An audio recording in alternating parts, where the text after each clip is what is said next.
Shalom. Before I start, I want to give all honors and glories and praises to Yahweh, Bahashem Yahweh Shai, Bahashem Mahal Vakakodash, Yahweh, which is the one true name of the Heavenly Father, Yahweh Shai, who the world ignorantly calls Jesus Christ, but his one true name is Yahweh Shai. Double honors to the elders and apostles of Great Millstone, who will well and teach well, because those are the men who I learned this truth from through the spirit and power of Yahweh Bashem Yahweh Shai. Peace, blessings, salutations to the hopeful elect, and shalom to you, sincere brothers scattered abroad, pushing forth this word in truth and sincerity. I am the brother Mashiach Arazakah from the servants of Yahweh Yahweh Shai Camp, Las Vegas, Nevada branch. And pretty much in this lesson, we're going to go into Revelation 14 breakdown. And pretty much, I'm just going to do a quick hit. I'm not going to break down all the revelations because it's going to take a lot of time. But just to get something in, you know, and it's always good to keep going over these breakdowns, brothers, because the more you go over these breakdowns, the more it will be embedded in your spirit, and you can be able to just, you know, that's why I go over the same lessons, so I can be able to get these scriptures off the top of the head. So it's good to keep going over and over and over on it. So this is Revelation 14:1, and Lord willing, that's as edifying. It's Revelation 14:1. It says, and I looked, and lo, a lamb stood on the top of Zion. And who's that lamb? That lamb is representing Yahweh Shai. That's who that lamb is representing. And we're going to go into John. Let me get that John 1:29 real quick. Pass it. Bear with me. I think I went a little too far. This is John, St. John chapter 1. And we're going to read verse 29. St. John chapter 1 and verse 29. And this is John the Baptist speaking. This is St. John 1:29. It says, the next day John seeth Yahweh Shai coming unto him, and saith, behold, the Lamb of Yahweh, which taketh away the sin of the world. Right, and we know that word world there, when you go into the meaning of that word world, it goes into cosmos, which means constitution or government. So in this precept, this is talking about Yahweh Shai and the Israelites, because the Lord Yahweh Shai, he gave his life up for the Israelites. He puts that sacrificial lamb for us. So that lamb is talking about Yahweh Shai, but in this precept, it's talking about Yahweh Shai and the Israelites, the elect of the nation of Israel. That's what this is talking about. Let's go back to Revelations, because now we prove that that lamb is talking about the Messiah, Yahweh Shai. This is Revelation 14:1. And I looked, and lo, a lamb stood on the Mount of Zion, and with him 144,000. Right. So that lamb is talking about Yahweh Shai, who's going to be at the top. And then you're going to have the 144,000. They're going to be the cabinet of the government of the kingdom of heaven. So you're going to have Yahweh Shai at the top, and you're going to have the elect, which is 144,000, which are all men. And you're going to have the elect that's under that, which is the men, women, and children. So you're going to have the elect men, the 144,000 elect men, and you're going to have the elect under that. And it says, having his father's name written in their foreheads, right? Because they're going to be the elect is going to be sealed, knowing the name of the Lord. They're going to be sealed with the knowing of the name of the Lord, right? Which we can prove that, which we'll get in Revelation 7. Actually, let me get Proverbs 18:10 out, and then we'll get out that Revelation 7. This is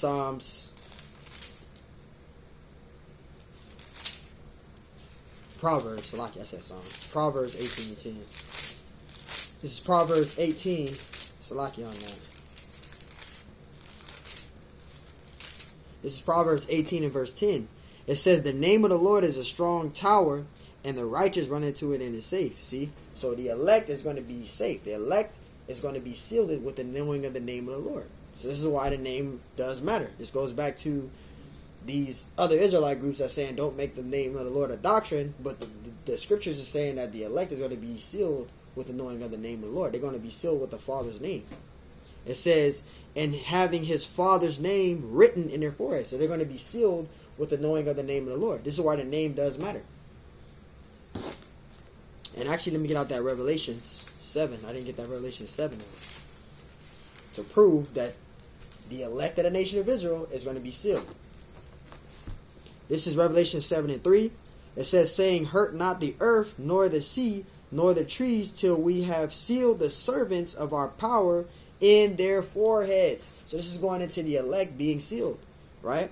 Verse 4, it says, and I heard the number of them which were sealed, and there were sealed 144,000 of all the tribes of the children of Israel. So this ain't talking about the believers. This is talking about the actual 12 tribes of the nation of Israel. And if you don't believe me, all you gotta do is read from verse 5 all the way down to verse 8, and it's going to tell you each tribe of the nation of Israel being sealed 12,000 each. That's in the scriptures. So this is talking about the elect of the nation of Israel. It's not talking about believers here. It's talking about the actual 12 tribes of the nation of Israel. They're going to be sealed. 12,000 each. This is going back. This is Revelation 14 and verse 2. It says, and I heard a voice from heaven as the voice of many waters and as the voice of a great thunder. And I heard the voice of the harpers harping with their harps. And what is the harp going into? The harpers harping with their harps. That's talking about this truth, this knowledge, this gospel, this truth. Right? That's the music, the scriptures. That's that music. That's that harping, which is this music, which is this gospel, which is this truth, this knowledge. That's what the harps is going into. Verse 3, and they sung as it were a new song before the throne and before the four beasts and the elders, and no man could learn that song but the 144,000 which were redeemed from the earth. Right? Because only the elect is going to have an understanding of this truth. And to back this up, when you go into Proverbs 5 and 3, it goes into that, right? Which actually goes into verse 4. Verse 4 goes into that, where it talks about the strange women. That's going into these jakes not being in these false religions or false doctrines, right? So only elect is going to be able to sing that song, though. It says, and they sung, which is this truth. They're the only ones that's going to get this truth. It says, and they sung as it were a new song before the throne and before the four beasts and the elders, and no man could learn that song. See, no one can learn this truth. No matter how simply you break it down to them, they're not going to be able to get this truth. It's not going to be meant for them to get it. You can break it down as simple as you want to. They're not going to get it. Only the elect is going to have an understanding of this gospel, this truth. Right? It says, and the elders, and no man could learn that song but the 144,000, right, which were redeemed from the earth. See, so only the elect is going to have an understanding of this truth. No matter how simple, you can break it down as simple as you can to them. They're not going to get it. It's not going to be meant for them to get it. Verse 4. This is Revelation 14 and 4. It says, these are they which were not defiled with women. And the defiled with women, that's talking about these philosophies and false doctrines. Because you got a lot of our people, they're embedded in these 501c3 charter religions. They're embedded with these, with the philosophies here in this society and in these religions. We were defiled with this woman at one time, but not no more. We came out of that. So we're no longer defiled with women, which is the philosophies and the false doctrines and the politics here. Right? It says, these are they which were not defiled with women, for they are virgins. Right? We were virgins. It says, these are they which follow the Lamb, Yahushua. It says, wheresoever he goeth, these were redeemed from among men, being the first fruits unto Yahweh and to the Lamb. Talking about Yahushua. And to bring that out, going into the philosophies, the false religions, you can go to Proverbs 5, starting at Proverbs chapter 5, verse 3, and read down to verse 7. I would do that, but it's going to make the video very long. And I got camping a little bit, so I'm just breaking it down and just summing it up. But if you want to read more, you can go into Proverbs 5, chapter 5, verse 3, and read down to 7. And it goes into the strange woman with the strange woman, right? Smooth as a honeycomb. That's all going into the philosophies and the false religions, the false doctrines, right? Because no matter how much you break it down to our people or break it down in general, people are not going to understand the truth. They're not going to get it. It's not meant for them to get it.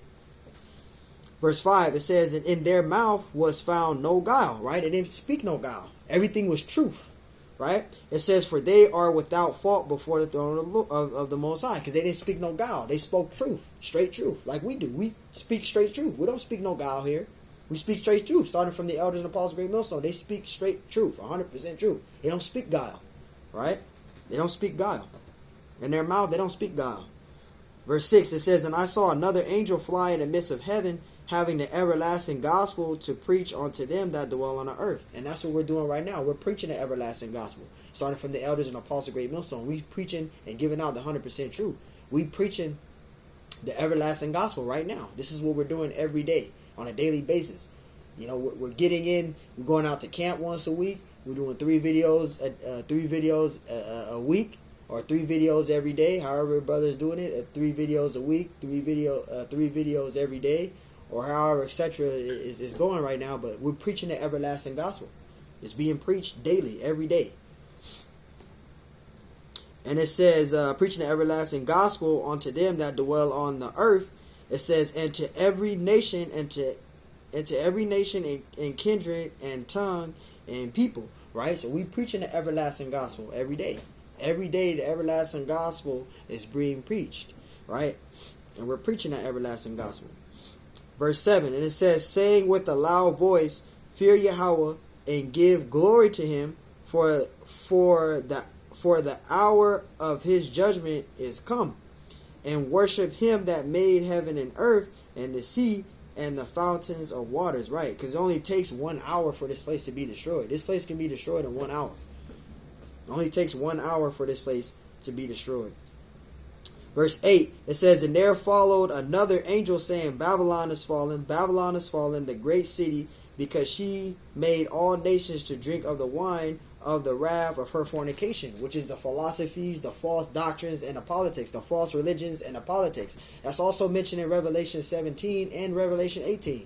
The philosophies, these different nations, they adapted onto the philosophies and the politics and false religions here. Same thing with our people. They're the main ones that's embedded in these politics, these false religions, and politics, and false religions, philosophies, and politics, man.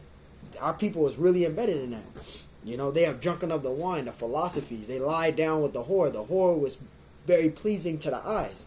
These different nations, you know, they got high businesses here, etc.